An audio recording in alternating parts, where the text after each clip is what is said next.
Hi YouTube, what's up? My name is Eli and this is Niki, and we are doing once again another stream talking about trans guy shit, non-binary shit.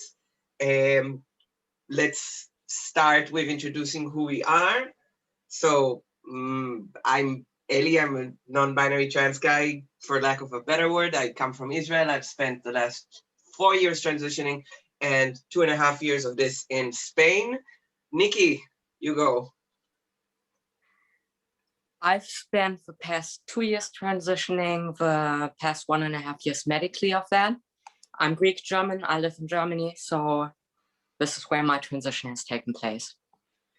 And today we're going to try and talk about testosterone dosages, what it's like to be on low dose testosterone, what do we know about it, um, and see what else comes up. Usually, when we try to do more than one subject, we just end up not doing that. So we thought we'd narrow the scope. Okay. Um, Let me just say one thing about top surgery. So I am on the way to have top surgery. Niki's already had it. He has great results. We might get him to take his shirt off this week as well. Um, I have mine scheduled for August 10th, which is a little bit of a meh because I wanted to have it done in July, but fuck it. Thanks to the GoFundMe, I have the money to pay for it. Thank you so much to everybody that put down money for it.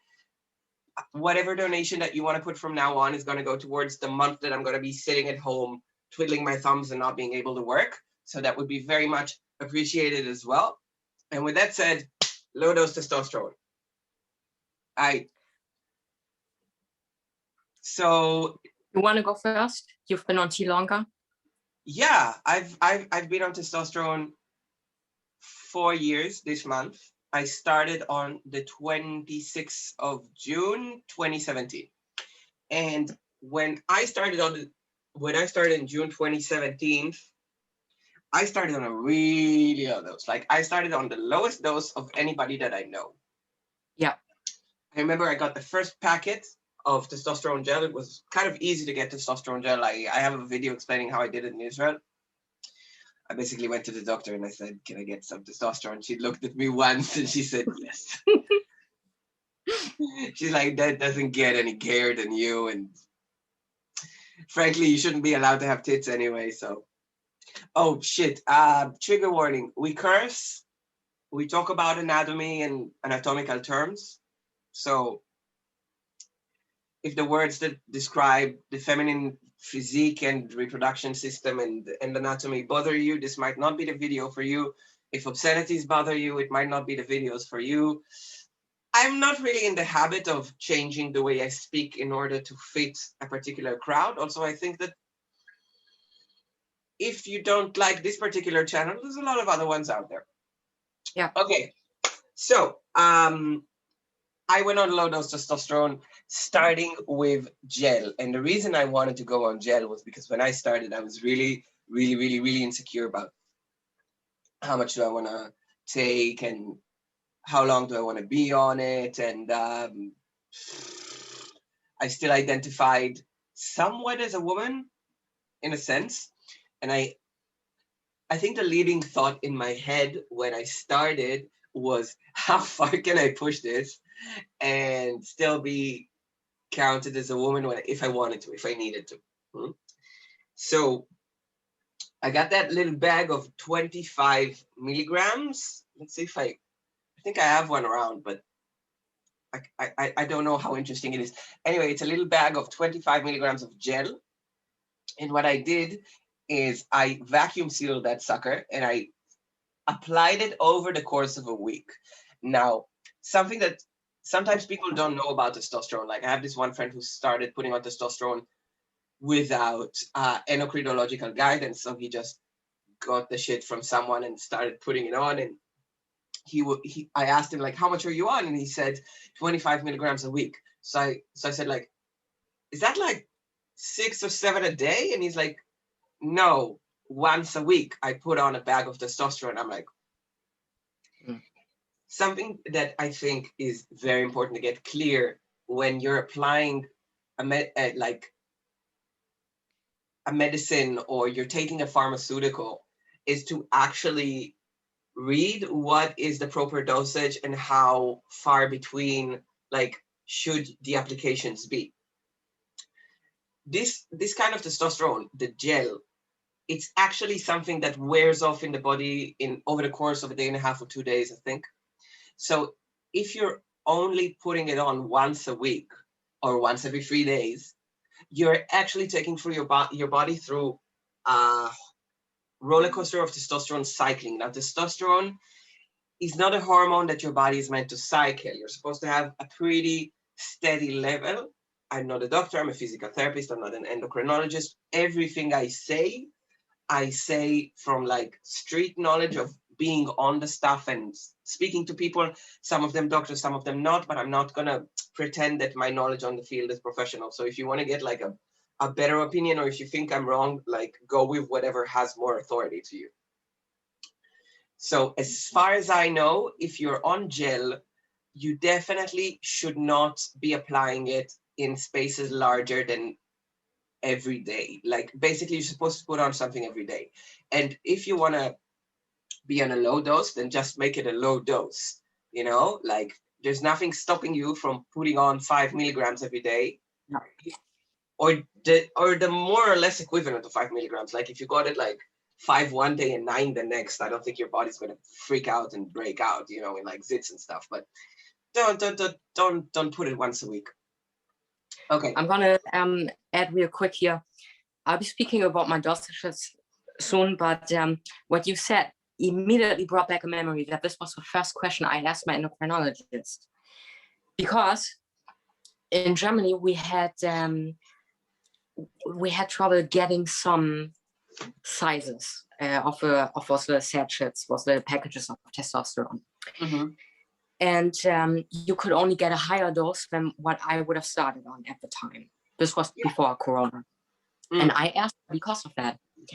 So rather than taking, say, 25 milligrams a day, if that's even a starting dose, if I take 12.5, or if I take, no, the other way around, if I take 50 every 2 days, is that the same thing? She said to me, no, because exactly of what you just mentioned, you want constant levels, which you can achieve with applying a little bit at a time. But if you have some or a lot of testosterone one day, and then the next 2 or 3 days you have nothing, it's just a roller coaster. It could be that you get some symptoms mentally, but she said you are not getting good blood work done with that either. You're not getting good blood results, and you're probably not going to get the effects that you are hoping for. I think that's generally true about certain systems in the body anyway. Like if you look at muscle growth and workouts, for example, if you work out a little bit every day, you will have a completely different body than if you work out really intensely once every week. Yeah. You know? Yeah. And you're probably better off doing the first, like a little bit every day, because as far as tissue building is concerned, and a lot of what goes on in testosterone is tissue building. You're like, you want to get more muscle, you want to get more hair, you want to get fat redistribution. A lot of this is tissue building. This is very slow, long-term processes. So you want to have the stimulus more or less constant. Now, there's probably a lot of reasons why you shouldn't cycle testosterone, and this probably isn't the main one.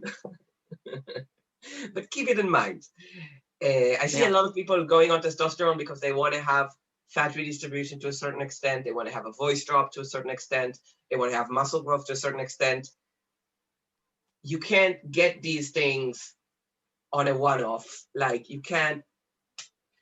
A shot also doesn't work like a gel. So I see a lot of people going on shots, and they're like, okay, the shot frequency is like once a week or once every 2 weeks, depending on like the type of testosterone and what it's suspended. Or you can get a 3-month depot. Yeah. Yeah. So that is absolutely not the case with gel. With gel, you literally keep a constant dosage for a daily use. Best to put it on in the morning because, well, as I understand it, as it's been explained to me, men have higher, cis men have higher testosterone levels naturally as they wake up. Yeah. After you've rested. So it's probably most suited to the way your body cycles through sleep and awake cycles, anyways. And then as you put it on, you want to put it on skin that is relatively close to muscle. So if you have areas on your body that have less fat underneath them, usually that's going to be your arms, your shoulders, the upper part of your back, the lower part of your legs. Don't put it on your face. Don't put it on your breasts if you still have them. Yeah. It's not the thing my doctor said. It's like, it's not going to give you cancer, but it's not designed to be put there either. And my doctor even said it's not going to make your breasts smaller. And I'm like, yeah, yes, it does, but not because I apply it there. exactly. Yeah, my endocrinologist said that both cis and trans men, in her experience, have experienced some breast growth if they consistently do put the gel on their breast. That could happen, she said. But only if you put it on your breasts, not up here. You shouldn't be putting it up here either, but I'm just saying. Yeah. Yeah, I'm so happy I never tried that shit. Yeah. And you know what you said, that's really the conventional wisdom. Put it on a lower body fat area. But my endocrinologist told me that some people put it here on the inside of the elbow. Some even put it in the armpit, while my gel says to put it on the shoulders or the inside of the thighs or the lower abdomen. And I've used all those. And because my body fat hasn't really redistributed to the point where I would want it yet, and I figured if I put it on my thigh, it's not going to convert as well. Yeah. But no, I've done this before 2 blood tests, and I had really, really, really high levels. So I asked my endocrinologist about it. Listen, people normally say, put it on a lower body fat area. She says, no, don't worry about it. You've tried it now. You can put it on your thigh if you want. Because in my experience, if I have more fat there, my skin is less likely to get irritated. My shoulders, my arms often get red and itchy. If I put it on my legs, that hasn't happened yet. But so it's individual. It's individual. There are other people who put it on their thighs, and for them, the blood work doesn't come back as well. So that's something to keep in mind. Yeah, also, if the kind of testosterone that you're using makes your skin irritated, maybe there's a different kind, or it's mostly because of the alcohol in it. And if you have really sensitive skin, chances are, even if you switch brands, because the contents are still the same. Yeah. And it's not like it happens every time. I'm not saying you have an allergic reaction to it or anything. It's just every 2 or 3 days it might get a little bit itchy because the skin dries. So I get it. And you can, of course, try to lessen this by applying it on a different spot every day. So I get a lot of people saying that they change spots, but the thing is, when you put on a full dose, like 50 milligrams, you have so much gel. Exactly. You're just dripping in that stuff. You just all over. So also it's important that 3 hours after you apply the gel, you don't wash and you don't hug people that you don't want to get testosterone on. Because it's contagious. That's contamination. Yeah. Anyway, so I started on a very low dose a very long time ago. And the first thing that I noticed, and I talk about it in the first videos, is there was a huge mental change. I think testosterone in the female body, within female ranges, still plays a very important part in mood swings, mood stabilization, in recovery, energy levels, anxiety, and a bunch of other stuff. But what I really felt, which might be the result of me making a very good decision, but I really felt an energetic high. Like I had a very good mood and a much more stable mood I think, for about a month after starting. Some people break out. I broke out a little bit. I got some back knee. I still have it. Just didn't go away with the full dose. They tell you, oh no, it's just a phase. It's just your body getting used to it. Still there. And I didn't get any visual results until I pretty much went as high as 20 milligrams, I think. I think I spent like the first 3 or maybe even 4 months on like minuscule little dosages between 8 and 20. And while I did feel better, I recovered much faster. My anemia disappeared. You know, I used to be borderline anemic. Me too. And I started getting hairier at something like, I think 20, between 16 and 20.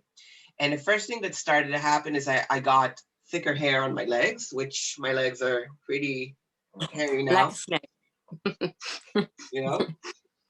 And this shit goes all the way up. I have a squirrel up my butt just like every other trans guy. And and that started to happen very quickly. Also, you get bottom growth, you get clitoral growth on low dose testosterone. And it's very important that people know that. For many people, it's the first change they notice. Actually, now that I think about it, it was pretty early on. I've had it within 2 weeks, and I was on very low dose as well. Isn't that odd? Like, it's odd. I couldn't see it at 2 weeks, but I definitely felt it. Definitely. I saw it at 2 months, but I've been feeling it since 2 weeks. That's so early. And also, I think the sensibility changes. Like, to me, on estrogen, my junk was really, really, really sensitive to a point where it was unpleasant to directly touch it. And that made intimate relations kind of complicated.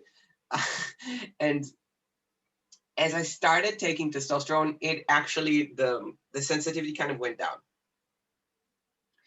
And a lot of guys report like vaginal dryness or lack of lubrication when they're wanting to have lubrication.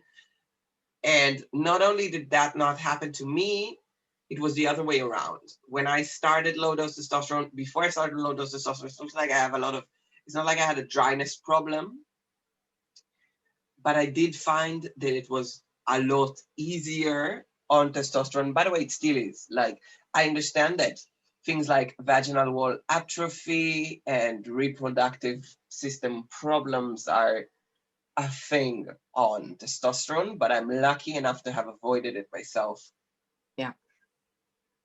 I can confirm this. And I gotta say, we talked about it in our last video, how I had a hysterectomy and ovarectomy, so all that is gone.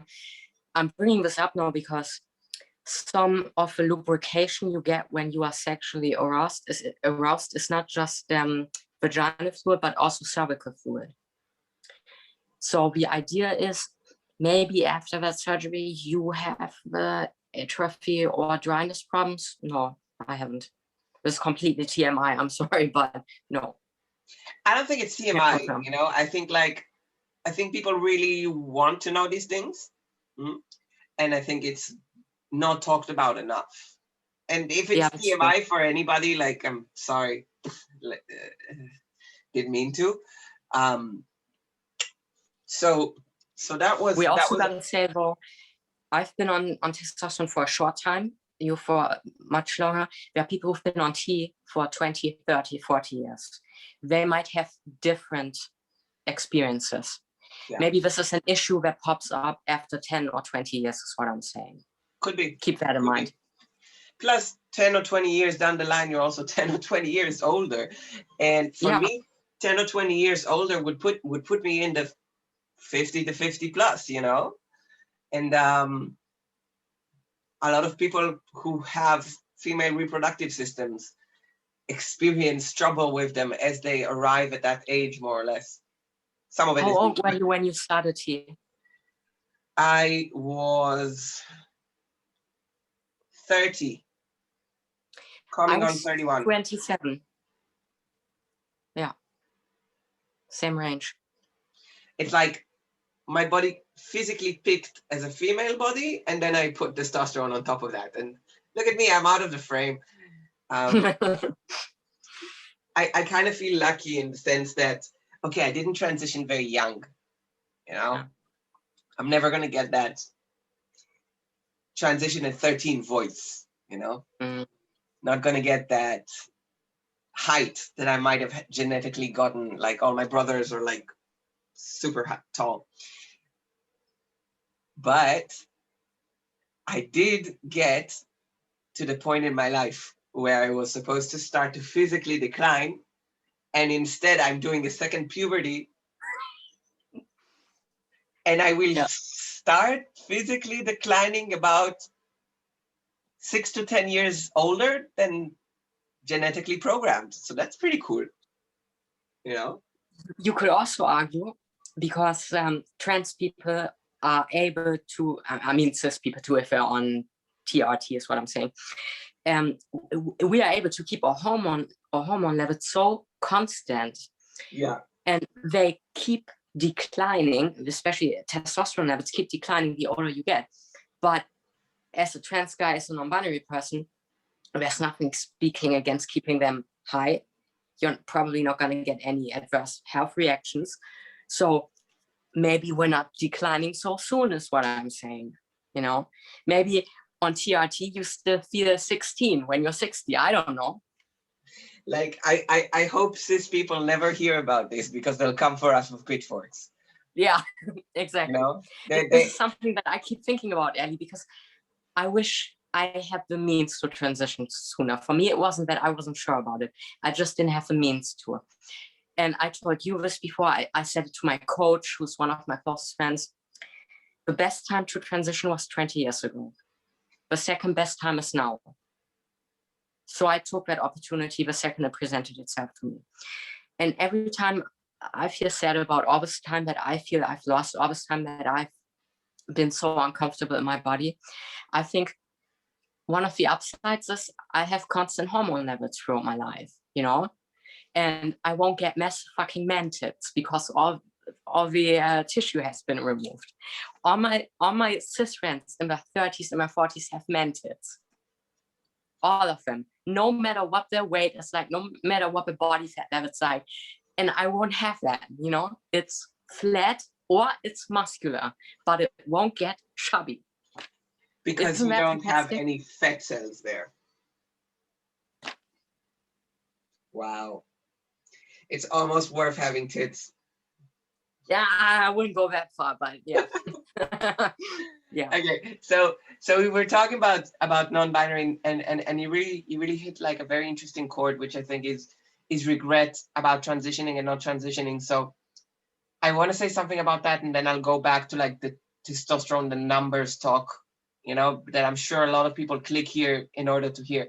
But After all, this is also because you've started on a low dose and why you took your time to get to the full dose. I was so afraid that I will regret transitioning.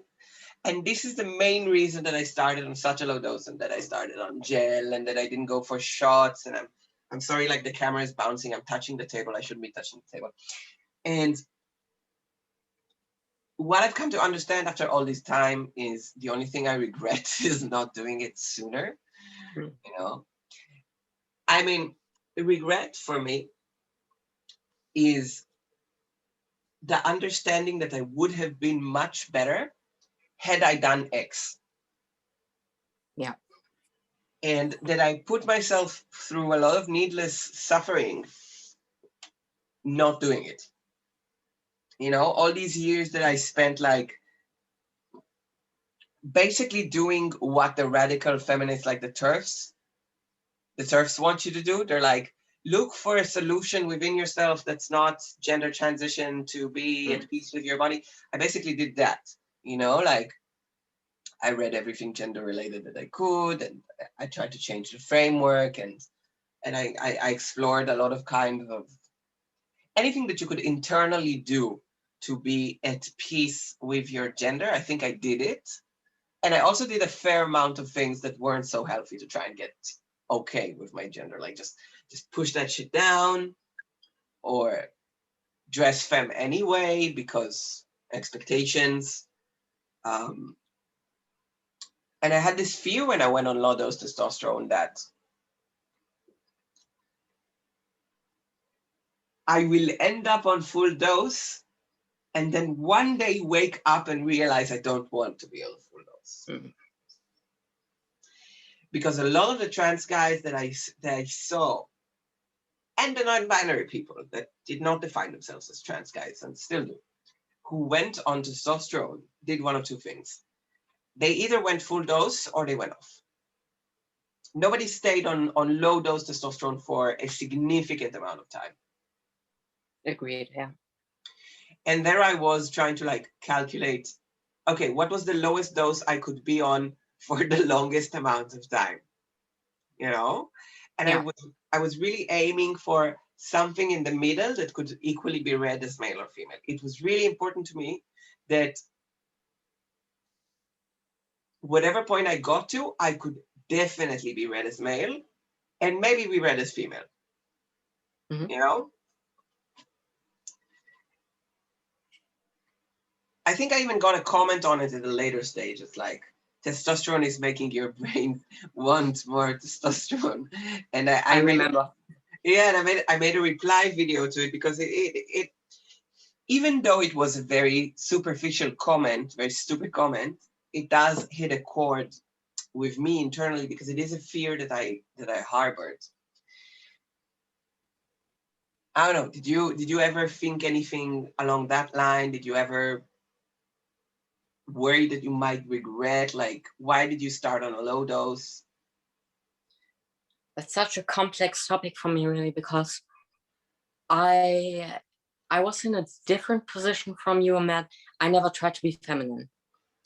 It was forced on me, and I fought with everything I got, so I was being read as a masculine woman.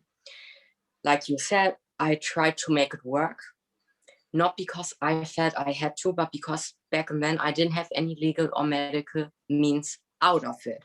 I was stuck. So being a masculine woman was better than being a feminine woman, even though I just could not be a woman, but no one was listening. I mean, I can't say I came out as a child because I didn't say, Mom, Dad, I'm transgender. I didn't know that word existed, but I saw myself as a boy. How young? How young did you see yourself? Ever since I could think. I thought I was a boy when I understood socially, and I'm really just speaking of the social aspect of it, because children are mostly the same before puberty. That genital situation doesn't fucking matter. Children are children. Puberty is what makes or breaks it. And because of the imposed social differences and pronouns, and both of us speaking a gendered language, a language that is much more gendered than English is, I noticed there was a dichotomy, there was a binary.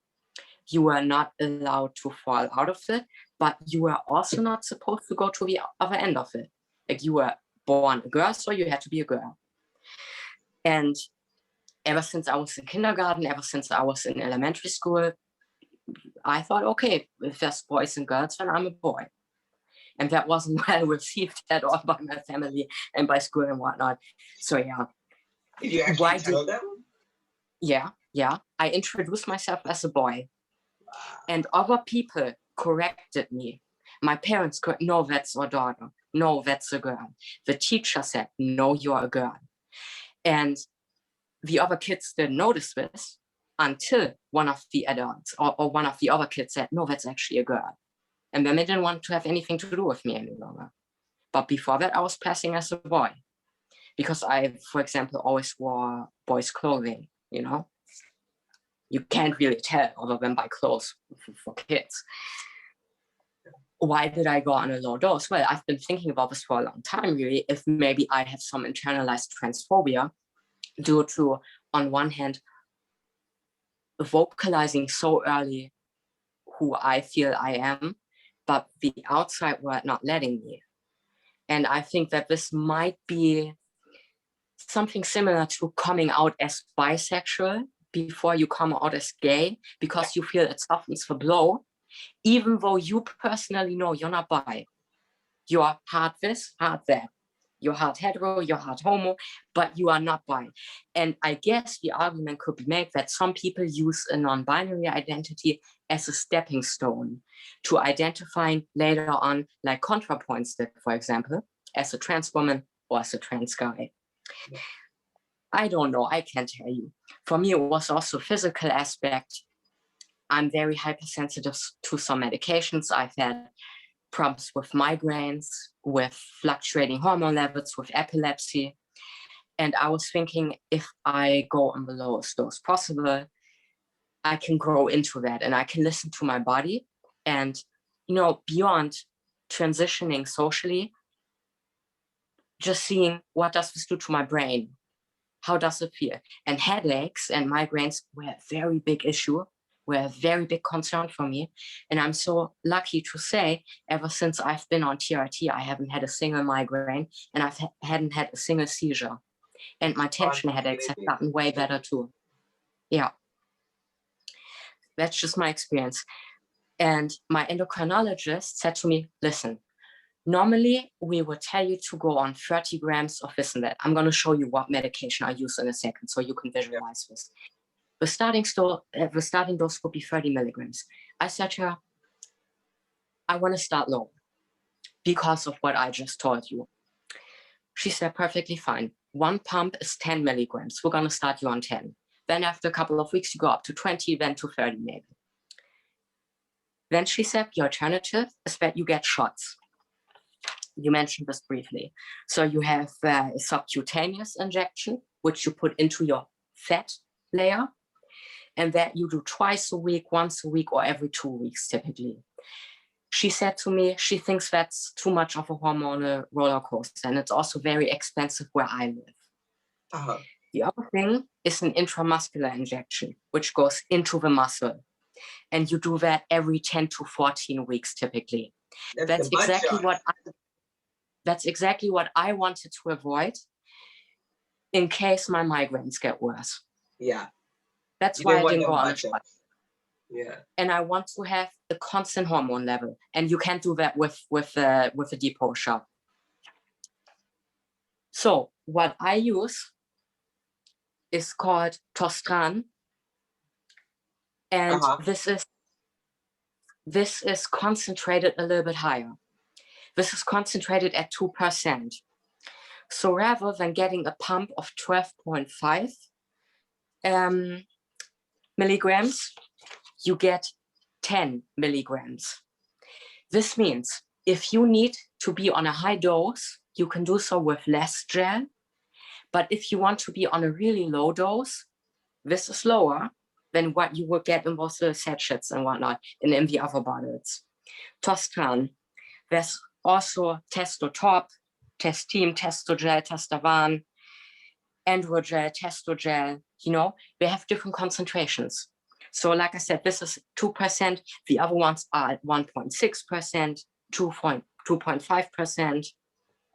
This is something, just read the label. You'll be fine. This is really good advice. Whatever the fuck you put in your body, read the label.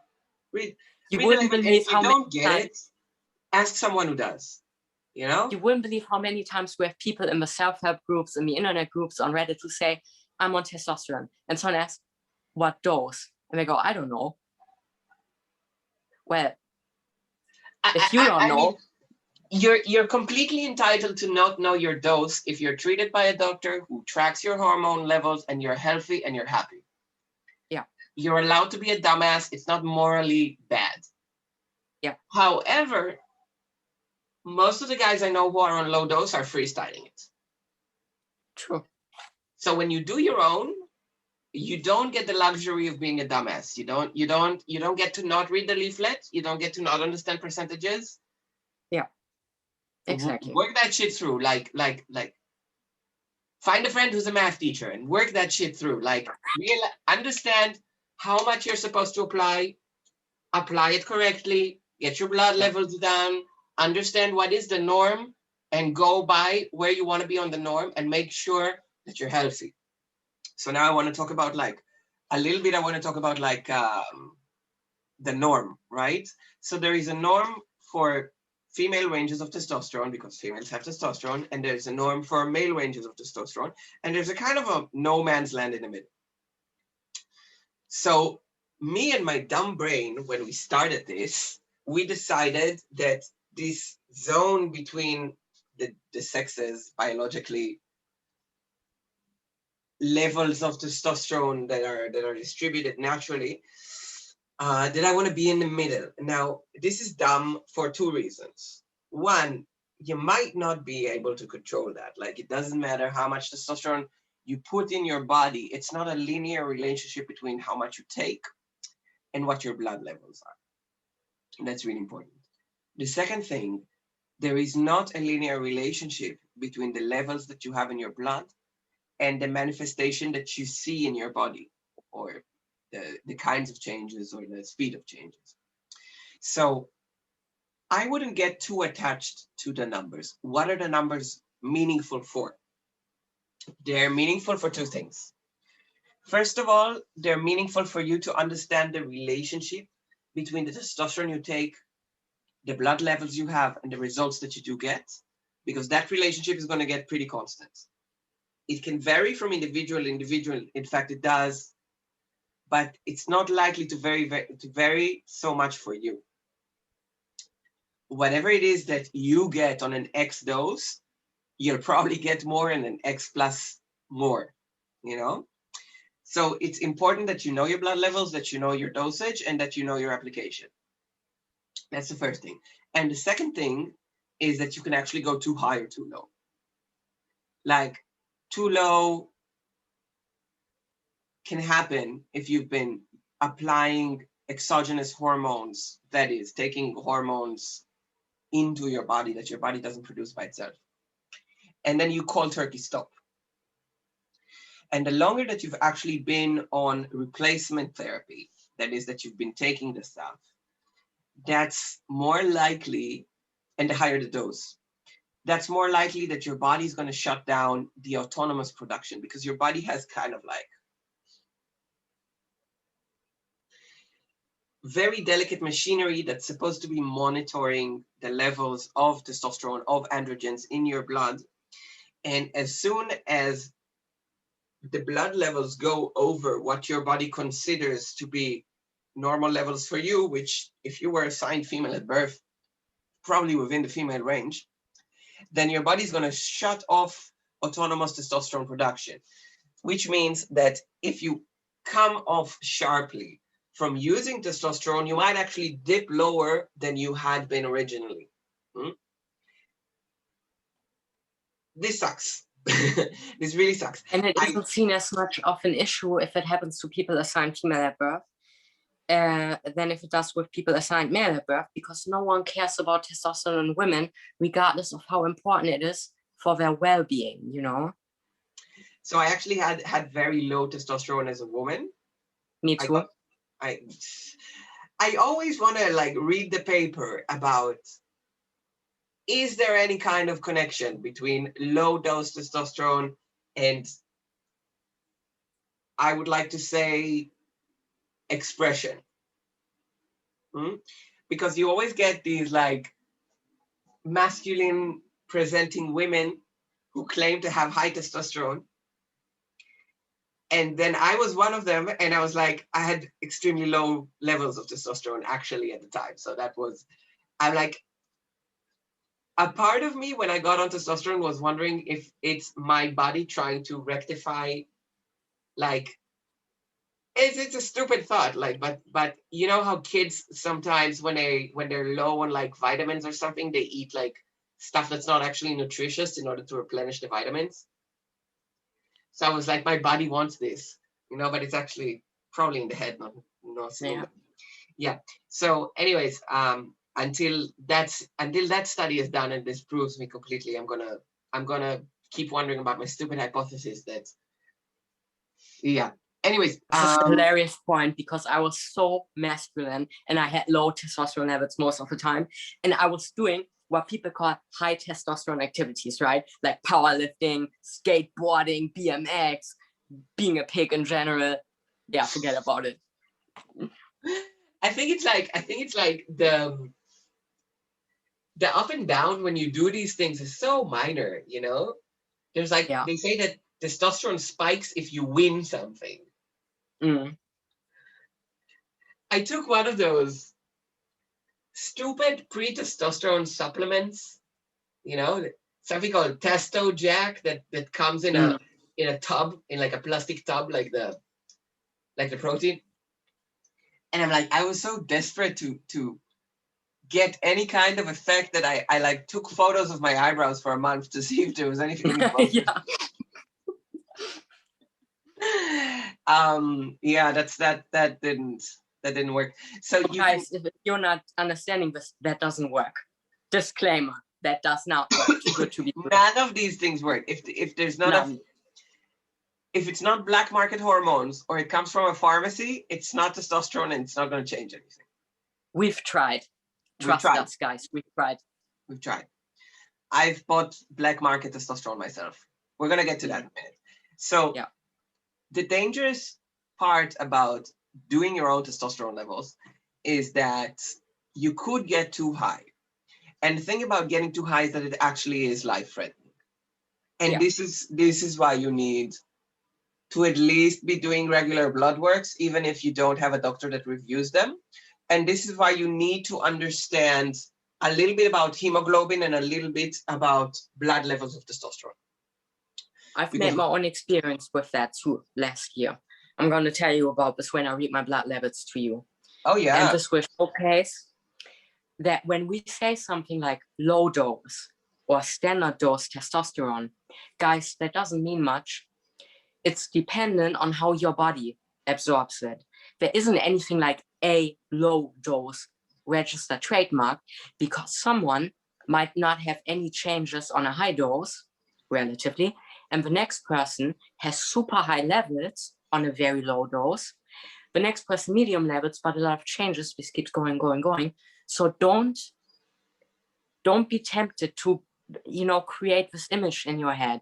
I'm on a low dose. I'm on a micro dose. That's so relative to your own body, more to than what Ellie or I could be telling you.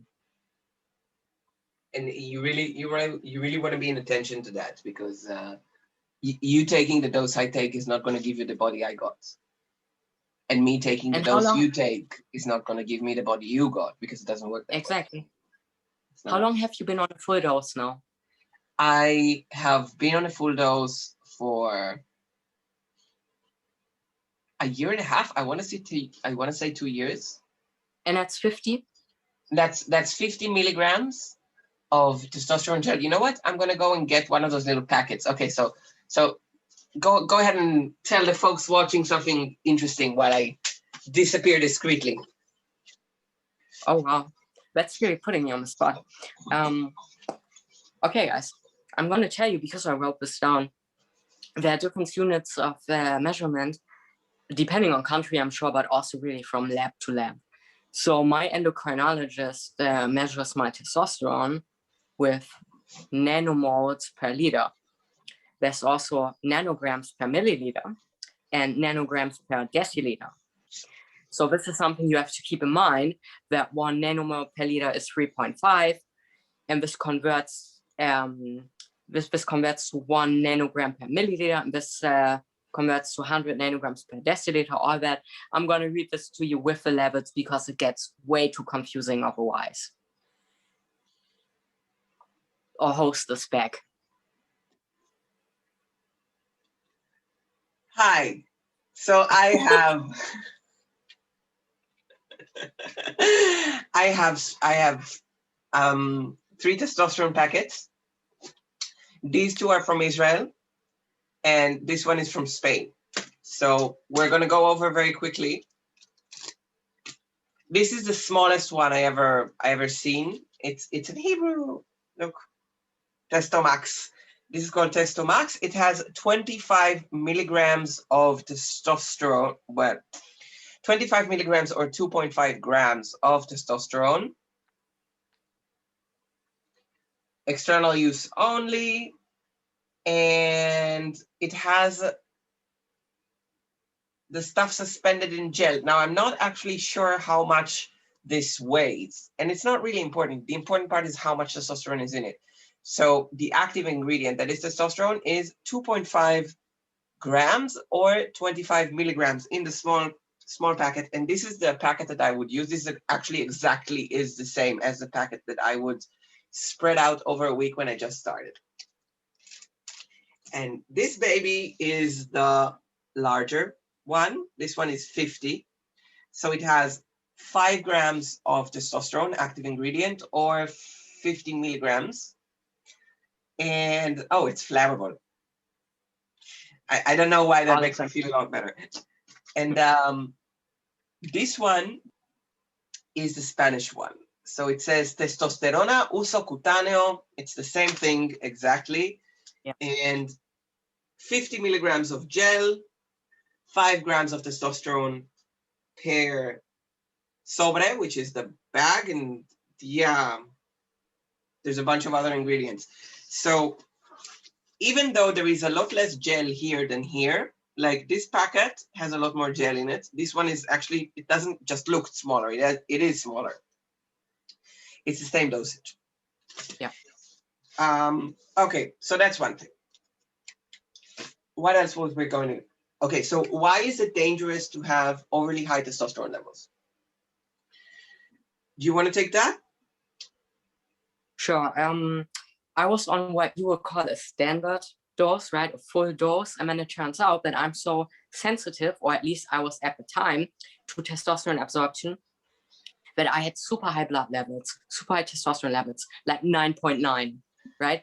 And my endocrinologist said to me, we need to adjust that down because it's too high. And I said, oh, high testosterone, nice. I'm a real boy. And then she said, yeah, sure, you're a real boy, but listen, you're gonna have a fucking heart attack if you keep them that high. I say, oh, well, at least I die a real boy, I guess. Come fight me in real life. But no, she said to me, listen, you're gonna start getting headaches again if your blood levels are like this. You're gonna get tension headaches. You might have a stroke. You're gonna be really sensitive to heat. So heat stroke could also, well, yeah, I guess a stroke, no strings attached, is worse than a heat stroke. But you know what I'm saying. Yeah. Seizures, all that.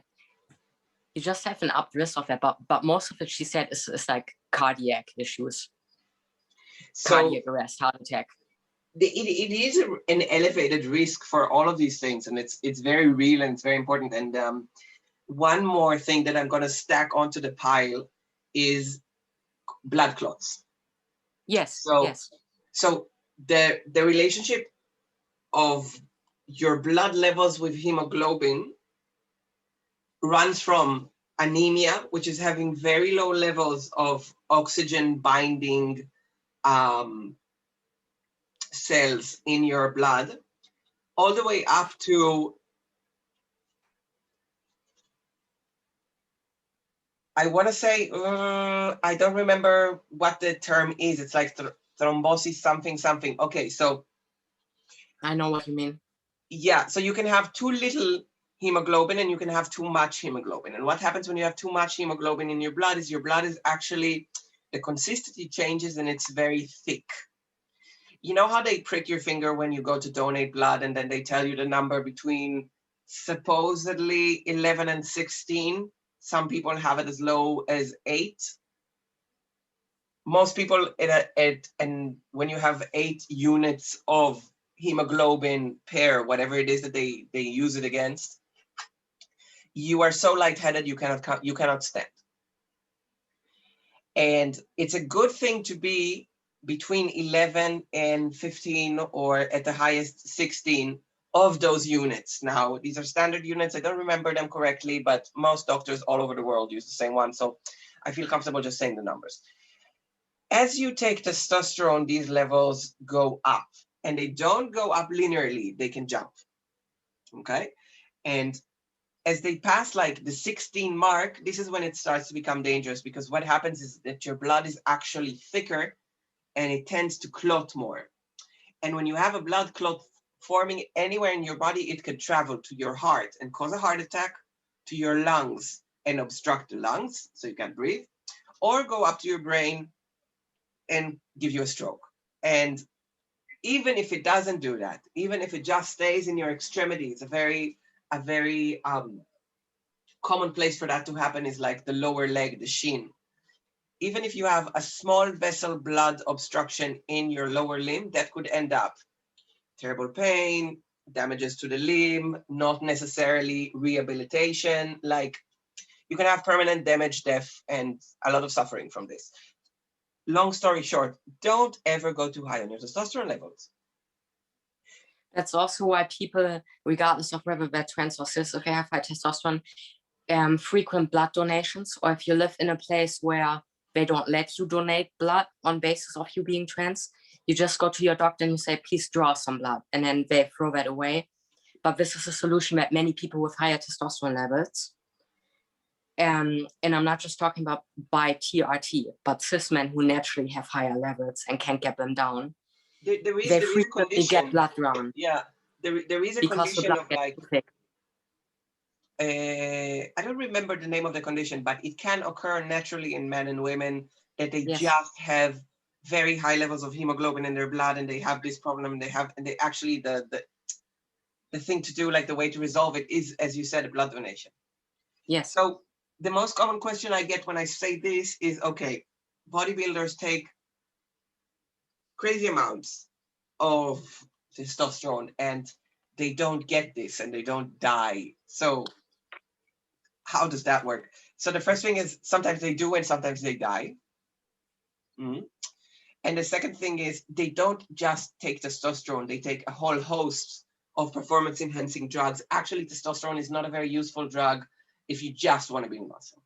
You're a lot better off taking other things. Actually, you're worse off taking other things because they're bad for you. Don't do it. Just take your tea and go to the gym and shut up. But if you were to be a professional athlete taking performance enhancing drugs, supposing that's legal, you're always balancing for the effects that things like that can have on your bloodstream. And that's why it's extremely important to be with someone who understands. Now, I'm not telling anyone to break the law. Please don't break the law if you can avoid it. But if you are going to fuck with like performance enhancing things, testosterone and all the rest of it, do so knowing that you run the risk of your own death if you blow it. I'm going to interject you because I have some experience with this. Yeah. Guys, as far as I'm concerned, go and break the law. I don't give a fuck. So you have one person saying don't want to. No, guys, seriously. Like I said, powerlifting, and I used to do bodybuilding when I was a teenager.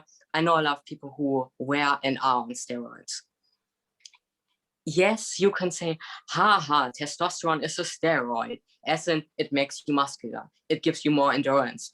Yes, guys. But what it does to someone assigned female at birth is it puts them through male puberty. Yeah. That's not the same thing. You're not saying to a little boy who was assigned male at birth, you are on steroids when he's growing into becoming a man. It's a misuse of the word steroids. Absolutely. So the thing is, and a steroid, guys, is a compound. A steroid is not testosterone. Yes. Testosterone is an anabolic, yes, but a steroid is always a compound. That means you have some chemical shit here and a little bit of testosterone there. Okay? It consists of a natural androgen that can be testosterone, it can be a synthetic androgen, but it's not testosterone replacement therapy. It's not the same thing, guys. And if you don't want to go with steroid route, there's also what we call SARMs, SARM, selective androgen receptor modulator. Those are also performance enhancing drugs. I can't believe you're explaining SARMs on my channel. Nice. Who knew it would come to this, huh? Yeah. So the idea behind SARMs is that they have a more gentle effect than steroids, because steroids fuck your shit up. you know, you have to cycle them. You can't do it like with TRT. You apply gel every day or you get your shot every so and so weeks. You always have to cycle steroids in and out. If you don't, you will have problems. You will get cancer, guys, pretty soon, or just die of a fucking heart attack or stroke faster than you can laugh about it. Seriously, guys, it has happened in my cycles. But listen, with SARMs, we have the same topic. It's a performance-enhancing drug. It's made to bring you beyond your physical natural limit. TRT is puberty. TRT is a normal hormone level. It has nothing to do with it. And I wish that people would stop it, because I know guys in bodybuilding who had TRT prescribed by the doctors, but they weren't testosterone deficient. So they take it for a couple of days and their bodies shut down their natural testosterone production for good. Not for the time they're taking it, forever. This means they have to stay on TRT for the rest of their lives. But now that their natural hormone cycle is so completely fucked up, they might get some feminization. You know, you see this with steroid users as well, that they get man boobs essentially, right? And big areolas, and they get wide hips. And no matter how visible their abs were before, they all of a sudden get a really bloated gut, and all of that, and they will absolutely have hair loss on the head, maybe on my body. So guys, these things are not the same. Don't fuck with performance enhancing drugs. Don't do it. Don't. No. Just, at least and that's exactly what people have. Let me say real quick, what people have been creating in the lab, some steroids that have less androgenizing effects than testosterone alone would have. So that they say women who bodybuild, women who powerlift, women who do Olympic weightlifting can take steroids to get stronger, to get better endurance, but not grow a fucking Adam's apple and a beard and have a voice drop and bottom growth and all that fucking shit and have a hairline change, you know? So guys, if you don't know about this, you're really not gaining anything from talking loud about it. If it were so easy, and this is really sad, don't you think I would have been on steroids for the past 10 years at least already? It's easier for me to get a hold of steroids than it is for TRT. Think about this for a moment. Jesus. And wow, that wasn't that is for me. Wow, you just dropped the bomb. It's easier for you to go on performing enhancing drugs than it is for you to get on hormone replacement therapy. This is bonkers. Okay, guys, I'm just gonna wrap up like the SARMs and the steroids discussion really quick, because I'm personally not a very knowledgeable person in the field, and the channel's not about that. But I do respect that most of us who are on testosterone also with the intention of building muscle are also intensely interested in these things, and I am too, and I try to get informed over it. There's a myriad of other channels who are really good at this. Greg Doucette is someone I really like to watch. He's very informative. It's very easy to understand. And I don't really have a moral judgment on anyone taking these things. I just hope whatever it is you do it safe, and that you take as little as possible for your own health and sanity. Okay? I'm going to let you say what you want about this. Just one thing. Guys, every single professional athlete, from weightlifter to basketball player, football player, runner, swimmer, cyclist, is on steroids. Come fight me in real life. Every single professional athlete. So if you want to talk shit about drug use, you are the guys financing that. You are the guys cheering that. Just saying, okay. Every single professional athlete. Filion is with you on that, by the way. You know, that's one of those fitness YouTubers who finds fake natties and calls them out. He's really with you on the everyone's on steroids kind of assumption. Okay, so just to wrap up real quick, because I'm afraid we gotta finish. My mom's blowing up my phone. Okay, so testosterone levels. Do you want me to read my blood levels at the moment? Yeah, blood levels. So when I started out, I had very, very, very low naturally blood levels of testosterone as a woman. I started taking testosterone and I went up into the upper limit of the female range. And then As I started taking more and more, I came out of the female range, and I actually have one blood test showing I'm exactly in the middle. I don't remember the dosage, and if I did, it wouldn't matter because it doesn't mean that it's going to be your dosage. It was somewhere between 1 milligram and 50. Okay. Now, as I went up the levels, the effects of testosterone slowly got stronger and stronger. I didn't get beard growth until I actually went on full dose, but that could just be because beard growth is something that takes time. And the voice drop was slow and persistent. My menstruation period stopped as I reached the 25 milligrams mark. And the one time I went over 50 milligrams, which was ill-advised move without consulting anybody, I went to 75 for 1 month, and my hair receded 1 whole centimeter, which sucks. If I ever were to go on shots, it would be to get the voice drop, because I understand that that is something that happens with shots and for some reason doesn't happen so much with gel. Nah, it's really individual. It's really individual. Okay, fuck that theory. And yeah, if anybody wants to, oh yeah, and the 1 week that I went off testosterone because I had to check something with my hair was hell. It was so bad. I had like such an emotional crash, an energetic crash. My face broke out. I couldn't sleep. I couldn't wake up. I recall. Like, it was terrible. Don't go through menopause if you don't have to. Okay. Finishing. Do we have time for me to read mine? Yeah. Go for it. Go for it. We have, Go for it. So I started TRT on in February 2020. My consultation before that was in January when I met my endocrinologist, and my testosterone levels pre-TRT were at 0.4 nanograms per milliliter. That's normal female range. But keep in mind, guys, if you're assigned female birth, it does depend on where you are in your menstrual cycle during the blood draw. It said on my blood test that the normal male range for that lab, like I said before, every lab has their own ranges, starts at 3.0 and higher. I also had a high androgen index of 4 before TRT. So the androgen index is measured by taking the total testosterone divided by your sex hormone binding globulin level. I had an androgen index of 4.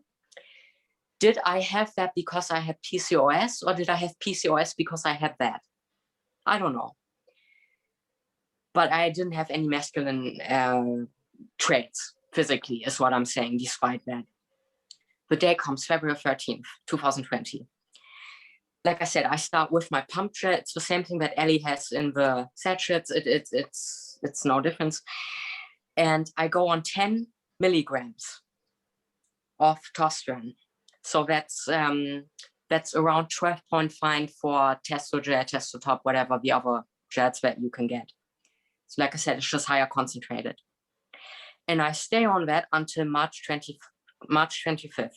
So that's 1 pump for 6 weeks. I had a miscommunication with my endocrinologist, sadly, so I can't tell you the accurate blood result that day.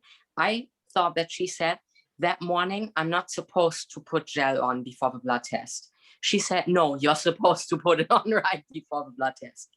So I had a level of 0.6. That's just marginally higher. However, I started at around 6 weeks to have a lot of hair on my stomach and a little bit on my upper lip too. Just really thin vellus hair, no beard hair yet. And like I said earlier, I felt bottom growth at around 2 weeks, even though I couldn't see it until 2 months. Immediately on those 10 milligrams, I sleep so well, and I get up in the morning energetic, and I have less anxiety. It just feels right. My body odor starts to change very slightly, but nothing significant really. Then after those 6 weeks, I go up to 2 pumps, so 20 milligrams. And that's about 25 milligrams for your gel. my period got lighter and shorter. It didn't stop yet, but it was much more bearable. And like I said in the earlier video, I had endometriosis. I always had very painful periods. I got more hair on my belly and lip, and my voice started getting scratchy. It didn't drop yet, but it started getting scratchy.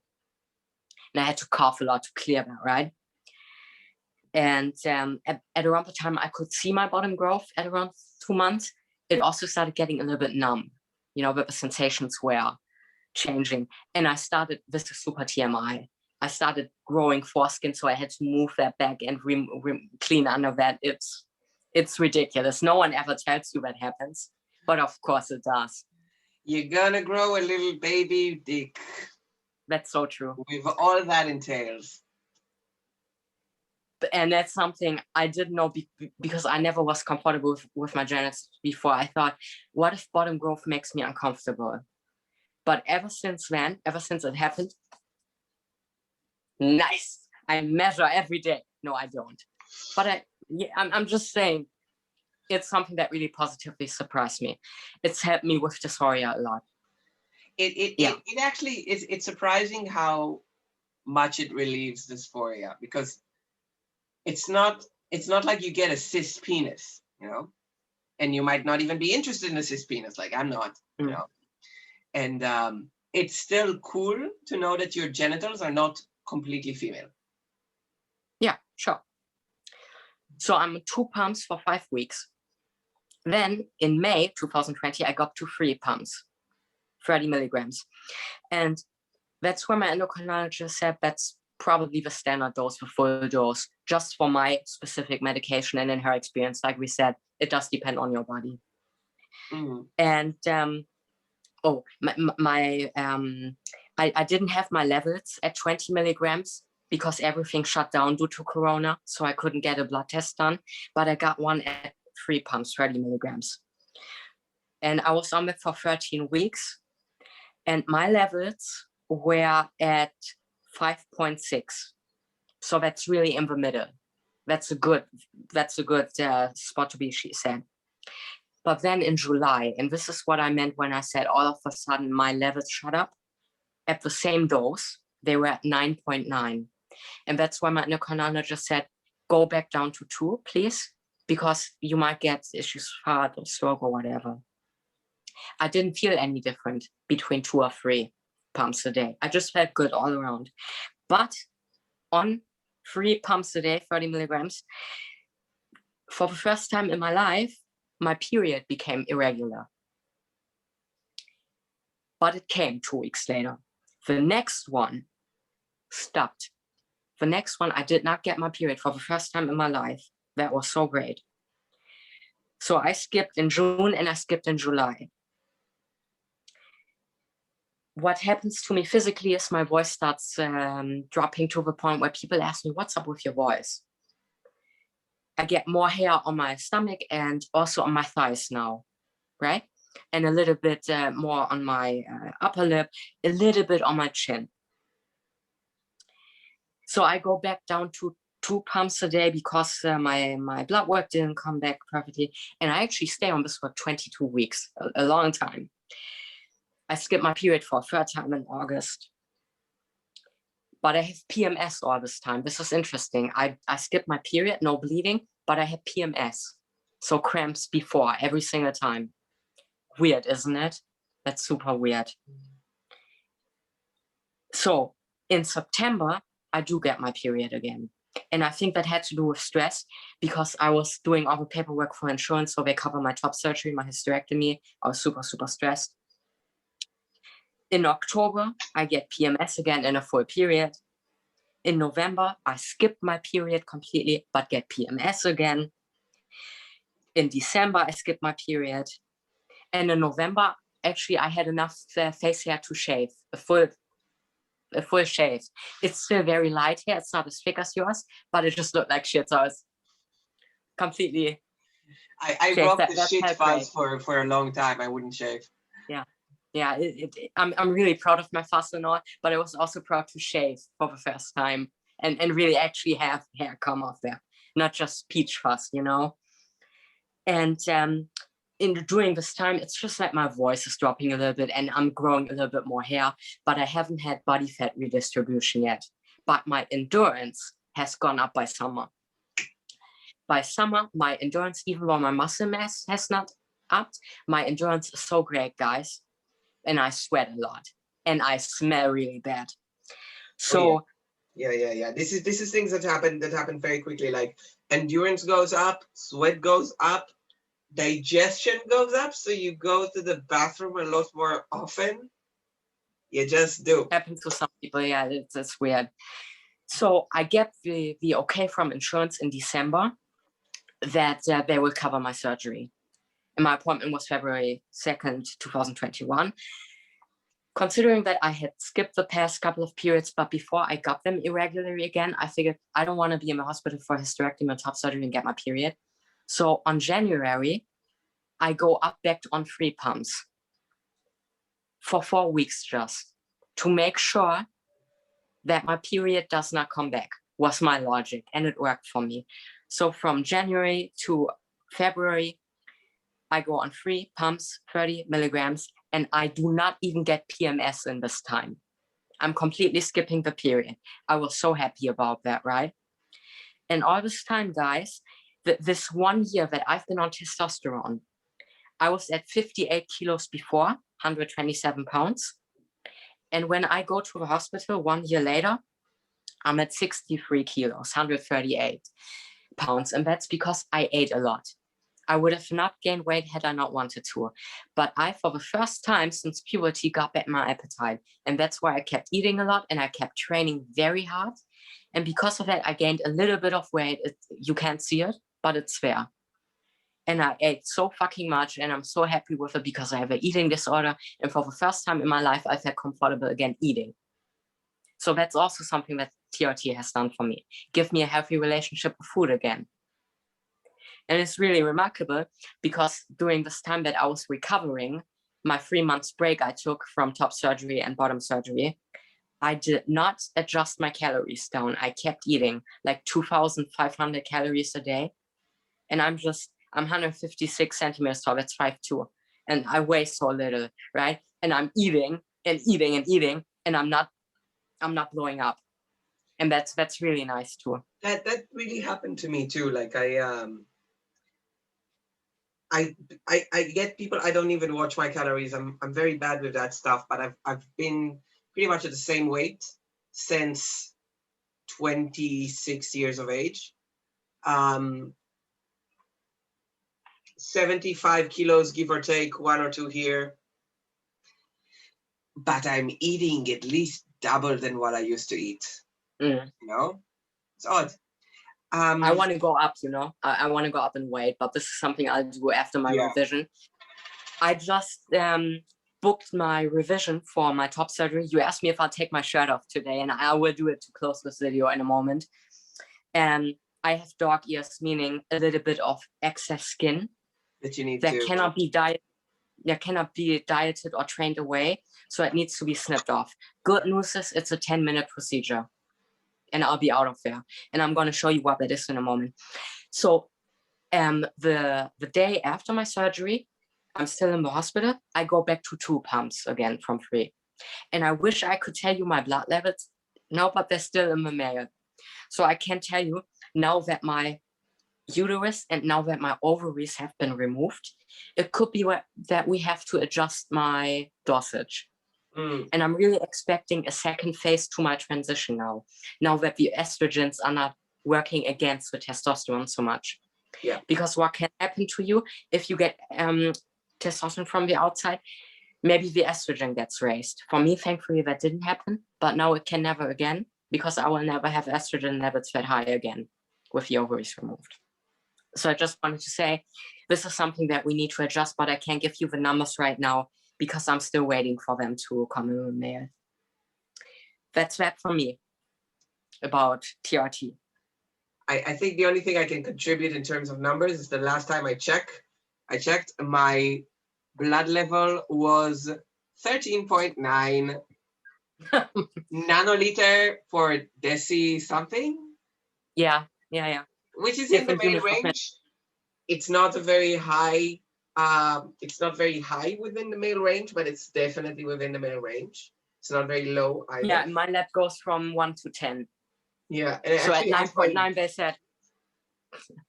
Okay, so the scale that I'm on goes from 1 to 17, I think. And very weird how it changes. Anyways, I asked my endocrinologist if I could go up, and she said no. So I was like, okay, fine. Okay, we are going to wrap this up here. And I think I'm going to take my shirt off too, just so everybody's shirtless. I was going to ask. All right. Shirts off in 2, Shirts 3. All right. So people, damn, Niki, those are really nice results you got there. Thank you. This is what I look like after 4 years on testosterone. I train a lot, but I'm not a bodybuilder. I'm a circus athlete. No. Okay. Damn, man, you just keep putting on mass. That's nice. Thank you. Thank you. The goal is really to get my weight up after the revision and get muscular. I've been on testosterone for a short amount of time, so I haven't had the body fat redistribution yet that I want to have. And like I said, I haven't had increase in muscle mass that I can tell, but I'm getting compliments from friends who've been training with me, and that's nice too, you know. So what you see here is actually fat redistribution, because I used to have very wide hips. Still have the same like stomach that I had before transitioning, but but this is like fat redistribution. I used to have hips out to here, you know. Yeah, okay. You have a really masculine shape. I've told you this before. You have a V tape on everything. You look like a Dorito. I look like a Dorito. They're actually called totopos. Nice. Dorito is just a mark. It's like Kleenex. Yeah. One of my friends from Mexico says I will become El Dorote, the big Dorito. You will become an enchilada. Okay, Niki. I'll show you my here. This is what I mean with excess tissue. You see that? That's not fat. That's skin issue. That skin tissue that he's going to cut open 10 minutes, and then this is going to be flat. That's going to be my skin issue. Yeah, exactly. Here was the excess tissue. Yeah, I have some excess tissue. It's going to be dealt with shortly. Yeah. Yeah. What size binder do you wear? What? What size binder do you wear? Oh, extra large. I wore large. Okay. So, I mean, I'm pretty wide, but I'm not very thick. So I don't know. Yeah, I still had larger breasts before because they hadn't deflated, because I haven't been on T for as long. That's probably why I needed larger size. If you look really hard, you can maybe find a little bit of titty here, but not really. Okay, we're ending it here. Thank you so much, Niki. Thank you so much to everybody who actually watched through this entire thing. This is not a channel about steroids, and we don't care steroids. Niki, go make your own channel if you want to tell people to take steroids. Guys, do I look like I take steroids? Most people who take steroids don't look like they take steroids. Okay, we're not having this discussion. Go watch Greg Doucette. I try to lighten the mood, guys. Thank you for watching. Ciao, guapo. I'm going to go call my mom.